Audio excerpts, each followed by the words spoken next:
It is a dark day for America. The great and legendary Charlie Kirk is dead. That is how President Donald Trump described conservative father and husband Charlie Kirk, who was assassinated today at a rally in Utah. Now, this should be a moment every reasonable person agrees is wrong and horrific. But I was stunned and disgusted to see some of the media coverage in the wake of this murder. Environment in which a shooting like this happens. Yeah, and again, I emphasize what you just emphasized. We don't know any of the full details of this. We don't know if this was a supporter shooting their gun off in celebration, or so we have no idea about this. The assassination was a supporter firing a gun off in celebration. They actually put that to air. The shooting was at 12:20 p.m. Charlie was hit directly in the neck, and I've watched the video because I have to report on it, but I do not encourage anyone to see it. For so-called journalists to publish an assertion that this shot, which was from around 200 yards away, which is about 180 meters, to publish the assertion that it was an innocent mistake of a supporter is quite frankly insane. It is willfully false, and that clip isn't even the worst of the media's coverage.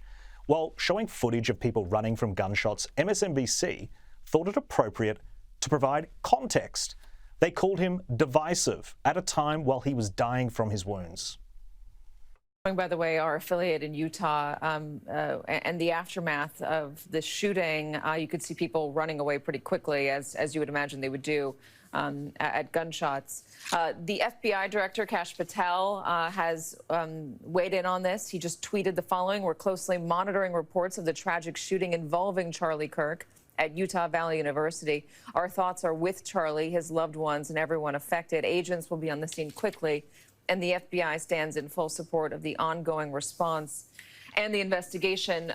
Charlie Kirk is a divisive figure, polarizing, lightning rod, whatever term you want to use. Why? Well, he's one of MAGA's most prominent voices online. He hosts a near daily podcast.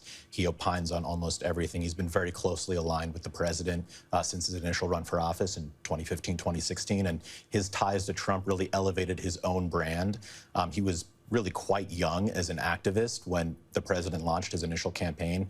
And he has kind of ridden along with MAGA since 2016 and built up a massive, massive brand of his own. His group has brought in tons and tons of money. And, of course, there have been countless Democrat Party supporters tweeting out awful things, effectively saying that he deserved it. Now, you would expect this from nutjobs on the internet, but what about proper newsrooms? The BBC put the words "great guy" in quote marks here. Teen Vogue described him as far right. And look at this insane intro from the New York Times. You would think that the so-called paper of record could simply just report Charlie's death. No, they had to characterize him first. Charlie Kirk, a conservative wunderkind who through his radio show, books, political organization, and speaking tours did much to shape the hard right movement that has coalesced around President Trump, becoming a close ally of his. Now, keep in mind, we're about 35 words in at this point before they get to the actual story that he died on Wednesday in Utah after he'd been shot while speaking at a college campus event. Disgraceful stuff. And then we have TikTokers, cretins who delight in misery and openly wish death on those who have different political views.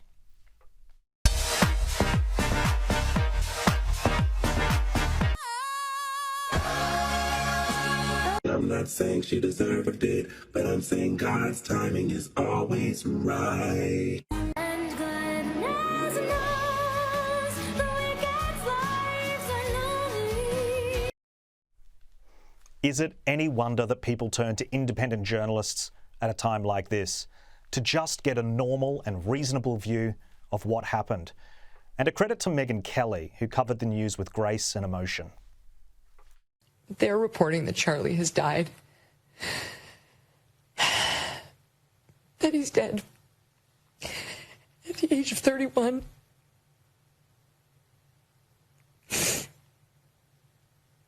Which he would have to be if that video was real. There's no way he survived that. The only good thing is It had to have happened quickly.